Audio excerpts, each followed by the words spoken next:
Hoje aqui no programa nós vamos conversar sobre um assunto importante, que são as informações que você recebe através das mídias sociais de profissionais de saúde, estética e bem-estar. A doutora Cíntia Clementino é advogada e está aqui para falar sobre a ética e nos sinalizar o que é confiável e o que não é. Doutora, seja muito bem-vinda. Muito obrigada, Salatiel. É um prazer estar aqui com você. Doutora, nós sabemos a importância da informação, isso pode realmente salvar vidas. E as pessoas estão buscando conhecimento, principalmente sobre saúde, estética, bem-estar, estilo de vida, seus direitos. E hoje nós vamos conversar sobre as mídias sociais que têm um papel fundamental e um alcance extraordinário. E aqui no nosso programa nós sempre levamos informações importantes para o nosso espectador, temos médicos, advogados, temos esse filtro, né? A televisão, a imprensa convencional ainda tem uma escolha, um rigor quanto ao convidado. Porém, nas mídias sociais as pessoas são livres e cada uma posta o que quer. Aí entra o seguidor, que precisa tomar cuidado, principalmente quando se trata de saúde, procedimentos estéticos, tratamentos. Qual que é a dica inicial para a pessoa avaliar um perfil, se ele está dentro da ética médica, se ele é um perfil confiável? Inicialmente, a primeira dica é que o espectador, sempre que for procurar algum conteúdo relacionado à medicina, ele deve procurar aqueles perfis de médicos que se identifiquem de forma clara, ou seja, ele precisa ser identificado como médico. Se ele for um médico especialista, precisa ter o RQE, que é o registro de qualificação do especialista, e ele sempre deve ficar atento ao tipo de publicidade que é feita. Por exemplo, uma publicidade médica nunca pode ter uma autopromoção, ela sempre tem que prezar pela informação. O conteúdo nunca pode ser de forma que vá alardear alguma questão, de forma que vá autopromover o médico. Sempre o conteúdo tem que ser informativo e de utilidade pública, porque o que o Conselho Federal de Medicina sempre orienta no Código de Ética Médica é que todo o conteúdo seja informativo e que vá trazer algum benefício para o paciente, porque o que se busca é sempre o cuidado com o paciente.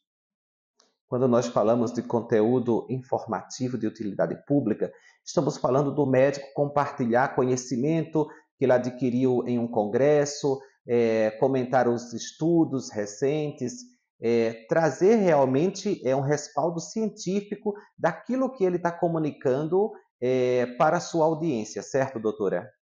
Certo, exatamente. Sempre a comunicação do médico com a audiência deve ser sempre pautada em informações científicas, que tenham um lastro científico, porque assim não vai haver uma confusão do espectador com aquele conteúdo que é produzido. Então, esse conteúdo, por exemplo, nunca pode ser sensacionalista. O médico nunca pode dizer que um medicamento ele é o melhor que existe. E também com relação a medicamentos, esses medicamentos que vão ser informados ao público sempre tem que ser aqueles que são autorizados já pelo órgão de controle, que é a Anvisa, no caso do Brasil. Mas também existem alguns procedimentos que o médico nunca pode dizer que é o procedimento que vai dar um resultado melhor, ou então é um procedimento que vai satisfazer plenamente o paciente, porque o médico nunca pode falar que aquele procedimento que ele realiza é o melhor, ou só ele faz aquele tipo de procedimento, ou então que aquele procedimento vai satisfazer plenamente o paciente, porque sempre o procedimento médico, o médico tem que se empenhar em realizar o tratamento da melhor forma correta, né? Tem que colocar toda a sua técnica, mas também muitas vezes a expectativa do paciente é outra. Então, por isso que o conteúdo na rede social nunca pode ser direcionado a esse procedimento vai ser a solução de todos os seus problemas. Então, esse cuidado é muito importante. O médico nunca pode se autopromover ou dizer que aquele procedimento é a solução de de todos os problemas do paciente. Qual que é o intuito da gente conversar sobre esse assunto aqui?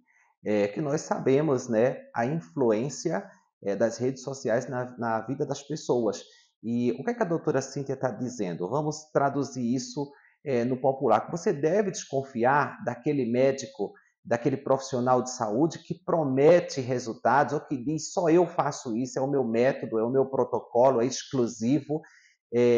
Então, sempre confie naquele profissional que conversa, né, com a sua audiência, com os seus seguidores abertamente, é, que traz a informação baseada em evidências, mas que também mostra o outro lado, os riscos, que alerta sobre as questões de segurança. Então, esse seria o posicionamento, é o posicionamento ético, correto, doutora? Correto, Salatiel, isso mesmo. Então, assim, toda a produção de conteúdo médico, toda a publicidade, propaganda médica, na rede social, ou mesmo se for num jornal, mas hoje o meio de informação mais popular que existe e mais fácil também de se obter é através das redes sociais. E por isso que o Conselho Federal de Medicina exige uma postura ética do médico. Toda informação tem que ser sempre ética, não pode ser o médico não pode se autopromover, ele não pode fazer um conteúdo sensacionalista e toda informação tem que ter sempre assim, o cuidado com o paciente. Com certeza. Doutora, agora uma outra questão importante. Você falou do Conselho Federal de Medicina, tem o CRM de cada estado. O paciente, antes de contratar um serviço, uma cirurgia plástica, um procedimento estético, ele deve, além da rede social que ele segue esse profissional, verificar se ele realmente tem formação, tem qualificação, está devidamente regulamentado para realizar a cirurgia ou a técnica que ele trabalha, se a clínica dele tem liberação da Anvisa. Então, existem esses recursos que o paciente pode pesquisar. A internet está aí, os sites dispõem desses mecanismos. Então, é importante ressaltar a importância dessa pesquisa, dessa busca, dessa certificação por parte do usuário. Exatamente. Então, assim, na rede social, o médico já deve se apresentar como médico, e se ele for especialista, ele tem que colocar a sua especialização, colocando o seu RQE. E também o paciente ele pode procurar nos sites do Conselho Regional de Medicina do seu estado, se aquele médico realmente ele tem aquela qualificação. Porque só vai ter RQE o médico especialista. Então, se for um médico dermatologista, ele vai ser médico especialista dermatologista se ele tiver o RQE. É o RQE que comprova que o médico é especialista naquela área em que ele atua, seja cirurgia plástica, seja dermatologia. Então, é muito importante que o espectador conheça essa regra, que é fundamental para que ele tenha, possa fazer uma pesquisa e uma escolha melhor do profissional médico que ele procura. Outra coisa que é muito importante a gente salientar aqui: muitas pessoas estão divulgando e vendendo tratamentos, procedimentos que não está ali necessariamente dentro da sua área de atuação. Nós sabemos que há uma flexibilização no Brasil. Alguns procedimentos não necessariamente precisam serem realizados por médicos, mas outros sim, obrigatoriamente.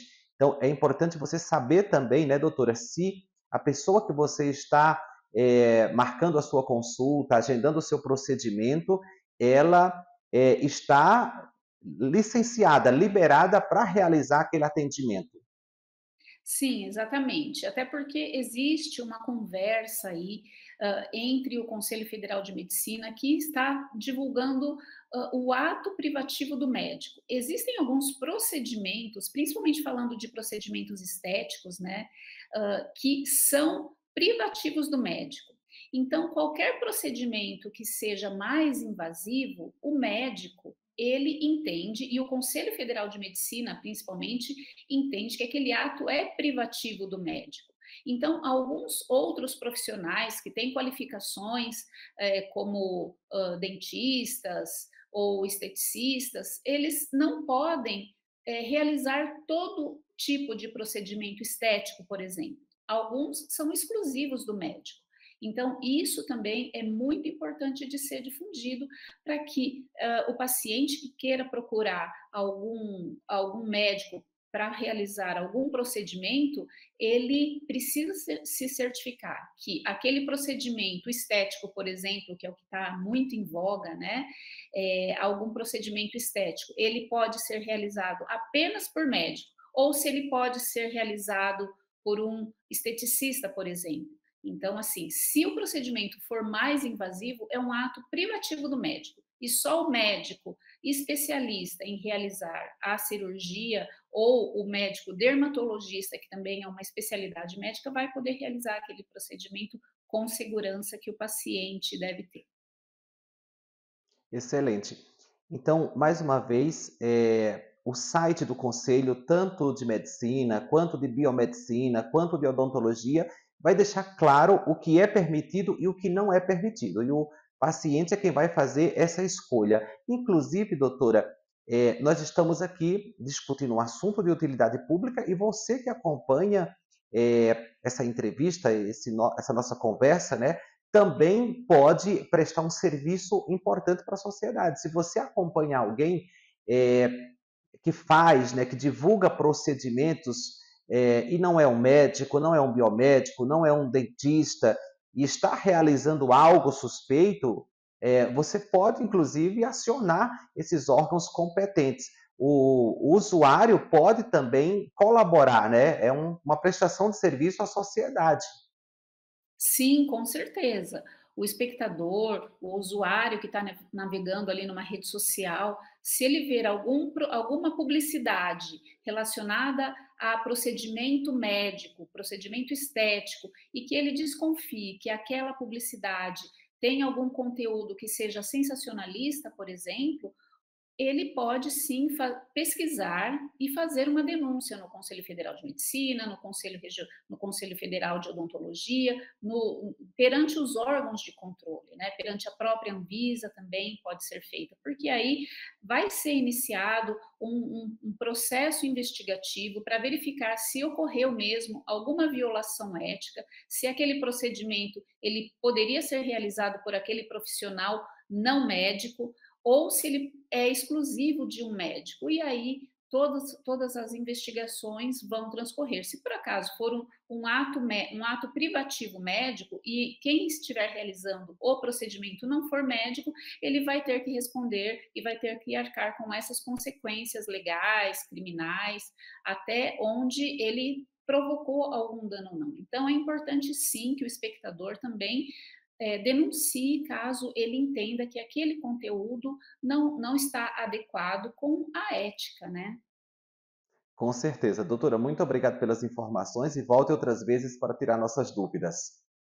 Muito obrigada, Salatiel, estou à disposição. Muito obrigado você também pela companhia. Eu te espero no nosso próximo programa para a gente bater mais um papo sobre direito, saúde, informações úteis para você. Mas até lá, você também pode falar conosco através das redes sociais, especialmente o nosso perfil lá no Instagram, @canal Doutor TV. Te vejo lá.